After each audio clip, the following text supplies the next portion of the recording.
Good evening. This is the Northern Sun Experience, joined once again by former Augustana point guard Jordan Dalton to break down NSIC basketball. Jordan, we're going to start on the men's side. Concordia St. Paul, easily their best weekend of the entire season.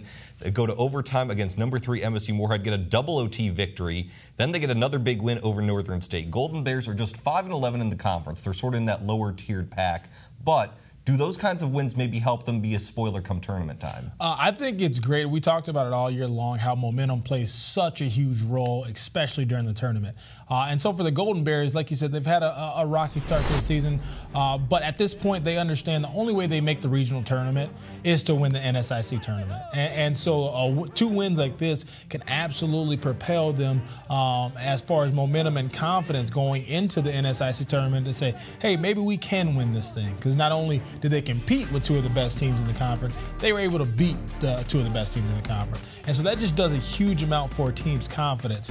I really think in the next 2 weeks it'll determine if they're kind of on a roll here or if that was a fluke, because they got 4 games on the road here. They got the longest road trip of the year coming up this upcoming weekend in North Dakota. So we'll be able to see if the Golden Bears can kind of use this as a launching pad or not. So I'm really excited for them, though. Great weekend, and hopefully they can build off of it. You mentioned the road trip. They've won 5 of their past 6 games at home, so as you said, they're going to have to prove it on the road if they're for real.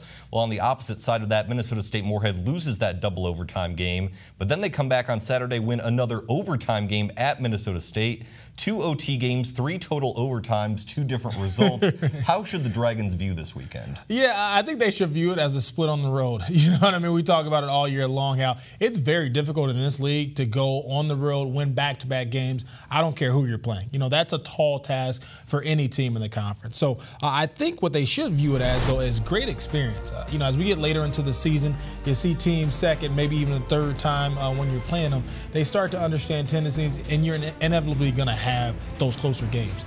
And so there's no replacement to have that type of experience that they had this past weekend. You know, there's no drills, there's no amount of drills, there's nothing you do in practice to simulate, hey, how can we execute when the game is on the line? And so for the Dragons, I think it's all on the defensive end. You know, traditionally they've been a top 5 defense in the conference, only allowing 73 points a game and holding opponents to under 42% from the field.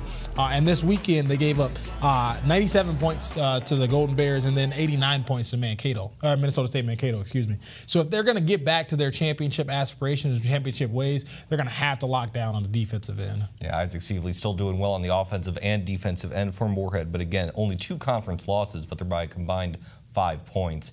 Minnesota State, meanwhile, lost to Moorhead in overtime Saturday, beat Northern State in double OT on Friday. So similar to the Dragons, Mavericks also had 2 overtime games this weekend. How should Minnesota State view that? Absolutely. I think this weekend this entire year has really been a learning process for the Mavericks because of how many new players they have. They have 5 transfers on the roster, and a lot of those guys play pretty big, prominent roles on their team. And so the weekend like they had this weekend, it gives them a chance to kind of bond together and build and continue to develop that trust in one another. And so I think, like I said, they're a very talented team. They do a great job of playing kind of a 5-out dribble motion type of offense, which is phenomenal on the defensive end because they have so many guys that can make plays off the bounce. It's going to be on the defensive end where I want to see if they're able to kind of combat some of that lack of size that they have on the interior, because we have some great post players in the NSIC. And so sometimes when the Mavericks go 5-out, you know, with all 5 guards, they have a little bit difficult time of defending in the post. And so I really think if they're going to make that push and kind of get to that upper echelon and have a chance at winning the NSIC tournament, they're going to have to figure out a way to defend the post a little bit better than they have in the past. Well, they've certainly got some experience. They've had 3 overtime games already this year. They had 3 in the previous 3 seasons combined. Well, Sioux Falls is a team that's on the rise. They swept this weekend. Big 22-point win at Minnesota Duluth. Cougars now have 8 conference wins this season. They had 8 wins total all of last year. Why have they improved so much? Absolutely, and it's undeniably on the defensive end. They're a great defensive team. They do a great job of just wreaking havoc on the defensive end. They're holding opponents under 72 points per game and averaging over 6 steals a game, excuse me. And so what they do is they change up the pace of the game. So as an offense, you can never really get into a solid rhythm. And so sometimes the Cougars will go zone, sometimes they'll go man. Sometimes they'll pick up full court. Sometimes they'll go to a kind of half-court trap. And so you never really see the same defense 2 times in a row. And as an offense, that's very, very difficult to generate any type of rhythm and momentum. So I think if the Cougars are going to make some noise in the tournament, they have to rely on their defense and continue to play with the same type of energy and effort as they have. You mentioned their defense, their past 3 wins. The offense has scored at least 95 points. Augustana, meanwhile, your alma mater, usually the lead story. They're the #1 team in the country, but at this point, their winnings become more or less routine. They got 2 more wins this weekend. Tough one against UMary, though, but then they pretty much blew out Minot State on Sunday. Are they ready for that Moorhead showdown coming up this Saturday? Yeah, I mean, I think they've kind of done what we talked about. It's been a process, and they've been getting better and better each and every week. You know, they've had some close games, which I think is great for them as far as that experience goes. But they're so tough on the three-point line. You know, they're the best three-point shooting team in the conference, shooting at over 43% a game and making over 10 threes a game. And so what that does is it creates isolations on the post. So you got, you know, arguably one of the best players in Division II basketball, and Dan Jansen and Casey Schilling, who are great down low on the block. And teams can't double team them because there's 4 guys around the perimeter who can knock down three-pointers at a high rate and a consistent rate. I believe this weekend, Sunday against Minot, they had 8 players make a three-pointer.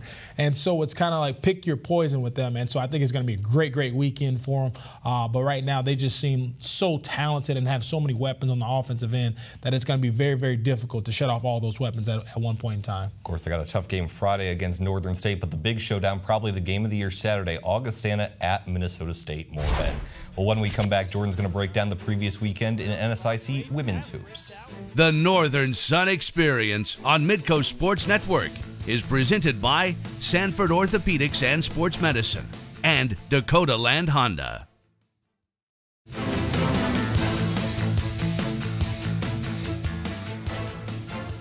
Welcome back to the Northern Sun Experience, here once again with Jordan Dalton to talk about women's hoops. Jordan, Northern State topped Minnesota State on Friday, but then they gave up a season-high 83 points in a loss at Concordia St. Paul Saturday. How can the Wolves be a little more consistent down the stretch? Yeah, we've talked about it all year long, how they want to control pace, but in the last couple of weeks, they've been playing in the 70s and have had some success, you know, playing that high pace, a little bit more possession type game. I really think Saturday night, they just shot themselves in the foot from the free throw line. They went 10 of 25 in the second half from the free throw line. And if you're going to get wins consistently, you can't do that. And I also think they only shot the ball 35% on Saturday as well. So when teams speed them up, they have a tendency to rush their shots, maybe take the first look versus the best look they have on the offensive end. So I think if they want to be a little bit more consistent, they have to show a little bit more discretion on the offensive end and really pass up those good shots and look for a great shot because that's what they did in the earlier part of the season and had so much success with. I really think that's what they need to do to get back to their winning ways. You mentioned their offense. Defensively, they've given up at least 69 points in all their losses this season. In their other wins, they're giving up an average of just 56, so a big disparity there. So while the Wolves lead the North Division, Winona State continues to lead the South Division. 2 more wins this weekend. Big 24-point win at Minnesota Crookston. Why are the Warriors so efficient offensively? Yeah, I think they're the most balanced team in the league as far as playing hard on the offensive end and defensive end. It's a great team to watch on the offensive end because they pass and share the ball so well. Both games this weekend had over 15 assists and assisted on almost 50% or more of all their made baskets. And so they're a great job. They do a great job of really sharing the basketball. We talk about chemistry being such an important role, and I think they're playing one of the best team basketball in the conference right now. That and then the effort they have on the defensive end. Best defense in the conference, only giving up 54 points a game. And so I think, like I said, they're the most balanced team in the fact that they play with a lot of energy and a lot of effort on the defensive end, and a lot of times that fuels them sharing the basketball and playing so efficiently on the offensive end. You mentioned that Winona State first in defense, they're second in offense. Their margin of victory is an average of at least 20 points a game, best in the conference. Well, Sioux Falls has won 6 of its last 8 games. Both of those losses were by 1 point each. USF has improved its record every season since 2012 when they joined the conference. How does Travis Trapphagen get the most out of his girls? Yeah, well, I think Coach Trapp, what he does is he lets his players play with a phenomenal amount of freedom and instills a ton of confidence in them. When you see them play on both ends of the court, nobody's afraid to make a big play because nobody's afraid to make a big mistake as well. Coach Trapp understands that you're going to have some ups and downs, some ebbs and flows, you know, as the season goes on. But if you instill that amount of confidence in his players, that freedom that he allows them to play with, that's really what fuels that team. And they're led by, obviously, a phenomenal backcourt. with Maddie Robeson as one of the best decision makers in the conference, averaging over 4.5 assists per game. And so she does a great job of really orchestrating that offense and getting her teammates in positions where they're going to be successful. And then what can you say about Taylor Varsho? You know, no moment's too big for her. She plays with an extreme amount of confidence and just exudes a lot of energy that really feeds off to the rest of her team. One of the best three-point shooters in the country, you know, making over three-pointers a game. And so I think when you have those two in the backcourt, it's very, very difficult, or very easy, excuse me, to play with give them a lot of freedom and the confidence that they see night in and night out. You see the growth of Travis Traphagen's team since they joined the conference in 2012. They've gone from 12 wins to 14 wins to 17 wins, and then this season they already have 18 wins with still a month to go in the season. Jordan Dalton, thank you very much for joining us once again. Looking forward to the home stretch. Absolutely, can't wait. All right, thanks, Jordan. Well, when we come back, we're going to stick with basketball, but not exactly in the traditional sense. The inspiring story of Southwest Minnesota State's Derek Klinkner is next. The Northern Sun Experience on Midcoast Sports Network is presented by Sanford Orthopedics and Sports Medicine and Dakota Land Honda.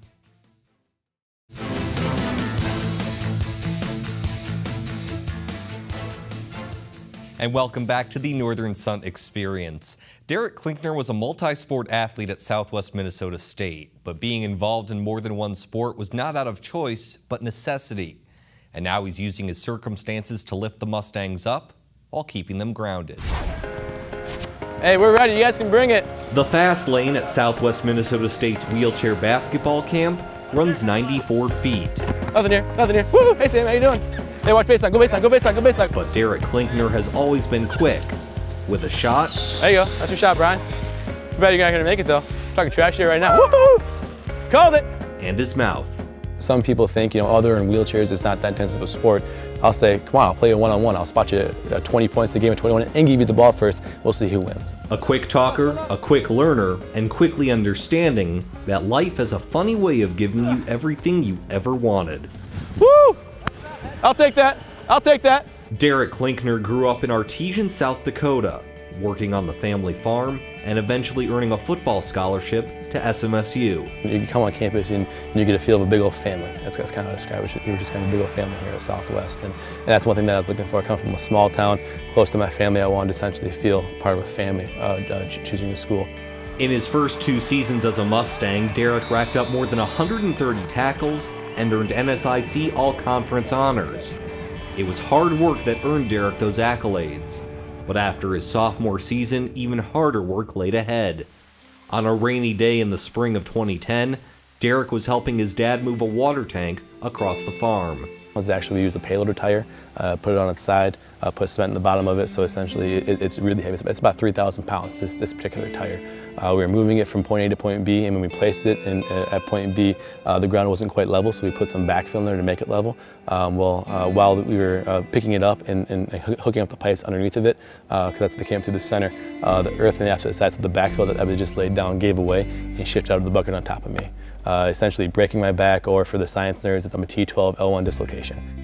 It was a very sharp, excruciating pain. I would describe it as, taking like a butcher knife, about 12 inches, 18 inches, and jabbing in your back. So it was like that. Every time you're taking a breath, you turn that knife a quarter of a turn. Derek was paralyzed from the waist down. His football career was over. And then it wasn't until about 6 weeks later that it really hit me, that I'm like, oh crap, I'm gonna be in a wheelchair for the rest of my life, and this sucks, and it really took a toll on me, and it was tough because, I loved football. Football essentially was my life, and that got taken away from me. Like, what am I going to do now? Despite the accident, Derek returned to SMSU for his junior year and found a new outlet for his athleticism, although he wasn't exactly quick to come around to it. I'm never going to play that terrible sport. Those are my exact words. I'm never going to play that terrible sport. So how exactly did the wheels get started? Well, Derek actually lost a bet to a friend, and he was forced to try out for the wheelchair basketball team. And that first day, I literally had open wounds on my hand. They were bleeding. Everything I touched, I'd leave blood. And I couldn't move. They wouldn't let me go to play defense, wouldn't let me go down offense. It was really frustrating. I was just like, how can I can't? I'm stuck there. I'm like, oh, and then I turn around and the same person's on the opposite side, not letting me move. And it was a shell shock, because like I said, I was so naturally gifted at everything that I did, and it's something that I sucked at. and essentially that drove me to get better. You're gonna shoot this one.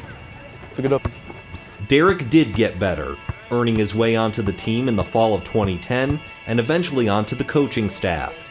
In fact, Derek was both a player and coach from 2012 to 2014, maintaining the head coaching job after earning both his bachelor's and master's degrees. He's a really good guy. He expects a lot out of his players and just is really hard and kind of pushes us towards where we need to go. This program's only going to grow as much as Derek grows, because Derek's going to really have to push things. But if you've talked to him for 5 minutes, he's very confident. Nice shot last time. Go make it next time, I promise. Along with the help of SMSU alum Ryan Martin, Derek's using this camp to help kids from all across the country understand what his players already know. The chair isn't an excuse, it's an opportunity. Everywhere else is going to baby you. We're going to tell you how it is, and we're going to tell it to you straight. You have the ability to be highly competitive.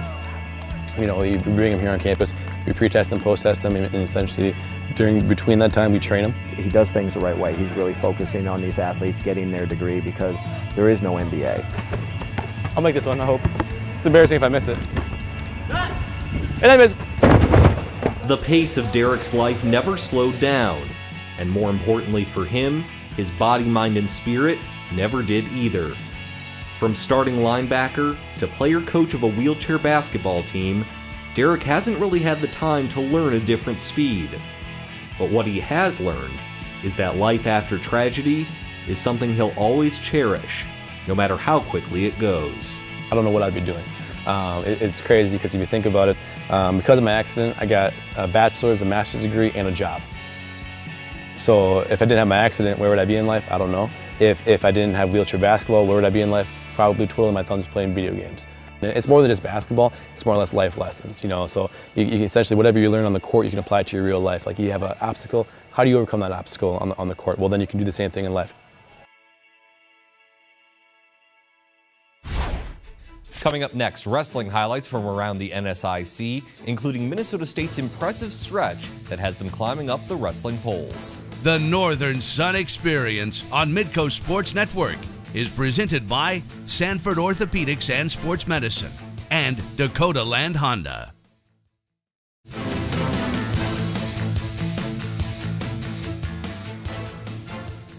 Welcome back. Minnesota State Wrestling came into this past weekend undefeated in conference duels, but they were facing a daunting 3-day stretch, facing 2 nationally ranked teams in a row. We'll start on Thursday, where they hosted Augustana at the Taylor Center. Started at 133 pounds, the Mavericks' Paul Selman goes for the right leg and gets 2 points on the takedown of Morgan Engbrecht. He would eventually win by an 11-7 decision. Augie and Minnesota State would keep things neck and neck for a while, but at 174 pounds, the Mavericks wrestle momentum away. In overtime, number 8, Adam Cooling gets a sudden takedown of Tim Weber near the edge. That gave Cooling a 3-1 victory in the match, and Minnesota State would eventually take the duel 19-16. The Mavs would face a much more difficult test at Upper Iowa Saturday. At 125, the Peacocks' Malik Williams gains the upper hand on Trevor Schultz for 2 points and an eventual 8-5 decision. At 149, Damian Penachet goes low and eventually gets Diane Herman on the ground for 2. Last match is the heavyweights. Minnesota State needs a pin for the win, and while Malcolm Allen does get a tech fall, he cannot put Avery Jacobs down, and Upper Iowa survives a tight one, 18-17. Meanwhile, St. Cloud State, the number 2 team in the nation, taking on UMary Saturday. 157 pounds, Travis Holt gets the quick pin on Dane Fisher, finishing the match in less than a minute. And then at 197, VJ Julio gets another pin for St. Cloud State on Tom DeVito. The Huskies had 4 pins in the match, and they take home this duel 42-3. When we come back, it's DBs Pics, my top 5 plays of the past week in the NSIC. The Northern Sun Experience on Midco Sports Network is presented by Sanford Orthopedics and Sports Medicine and Dakota Land Honda.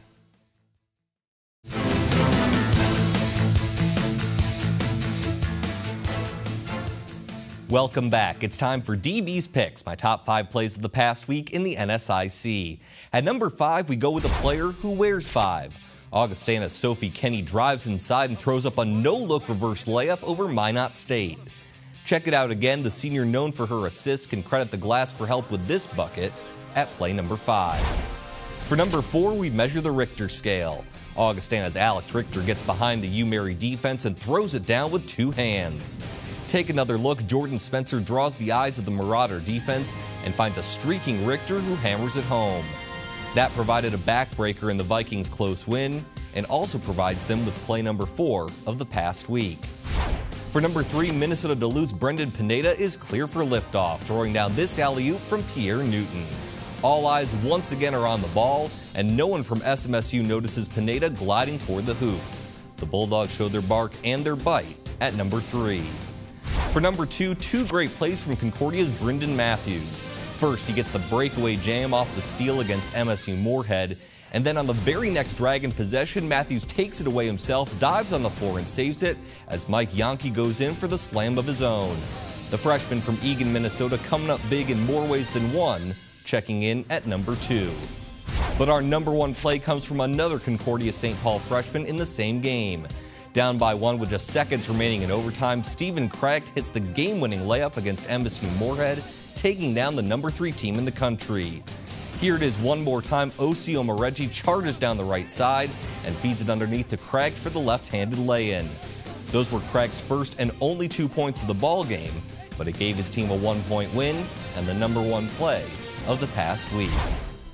Once again, a thank you to all of our NSIC member schools for their time, video, and contributions for this week's show. We'll be back right here next week for another Northern Sun Experience.